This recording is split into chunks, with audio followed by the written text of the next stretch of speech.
കൊല്ലം തേവലക്കരയിലെ മിഥുന്റെ മരണത്തിൽ കൂടുതൽ പേർക്കെതിരെ നടപടിയുണ്ടാകും. സ്കൂൾ മാനേജ്മെന്റ് ഭാരവാഹികളെയും KSEB ഉദ്യോഗസ്ഥരെയും പ്രതി ചേർക്കും. സൈക്കിൾ ഷെഡ് നിർമ്മിച്ച സമയത്തെ മാനേജ്മെന്റ് ഭാരവാഹികൾക്കെതിരെയും കേസെടുക്കും. അതേസമയം സ്കൂൾ മാനേജ്മെന്റ് കമ്മിറ്റി മിഥുന്റെ കുടുംബത്തിന് 10 ലക്ഷം രൂപ ധനസഹായം പ്രഖ്യാപിച്ചു.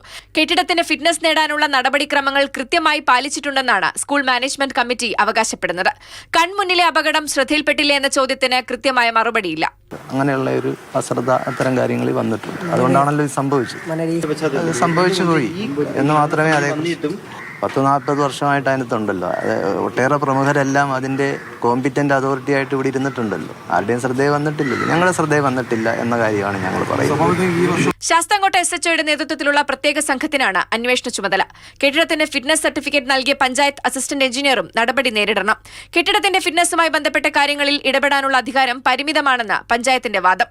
ഇത് പഞ്ചായത്ത് കമ്മിറ്റിയിലേക്ക് ഇതിന്റെ ഫിറ്റ്നസുമായിട്ട് ബന്ധപ്പെട്ട ഒരു കാര്യങ്ങളും വരുന്നില്ല. ഒരു പക്ഷേ ഒരു പരാതി ഉന്നയിച്ചാൽ, ആരെങ്കിലും ഒരു പരാതി ഉന്നയിച്ചാൽ ഞങ്ങളത് പുനഃപരിശോധിക്കുകയും അത് ഞങ്ങൾ അടിയന്തരമായി തന്നെ ഈ സ്കൂളുകൾ മാത്രമല്ല നമ്മുടെ 17 സ്കൂളുകളുണ്ട്. ആ സ്കൂളുകളെല്ലാം തന്നെ ഈ ഫിറ്റ്നസ് കൊടുത്തത് പരിശോധിക്കാൻ ഞങ്ങൾ തയ്യാറായിരിക്കുകയാണ്. സ്കൂളിന്റെ പരിസരത്തെ വൈദ്യുതി ലൈനിന്റെ അറ്റകുറ്റപ്പണികൾ പൂർത്തിയാകാത്തതിനാൽ സ്കൂളിന് നാളെ കൂടി അവധി നൽകിയിട്ടുണ്ട്.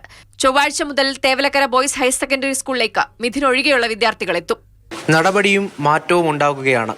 അതിനെല്ലാം പകരം നൽകേണ്ടി വന്നത് 37ാമതായി ഇവിടെ രേഖപ്പെടുത്തിയിട്ടുള്ള ഒരു കുഞ്ഞിൻ്റെ ജീവനാണെന്നത് മറക്കാൻ കഴിയുന്ന കാര്യമല്ല.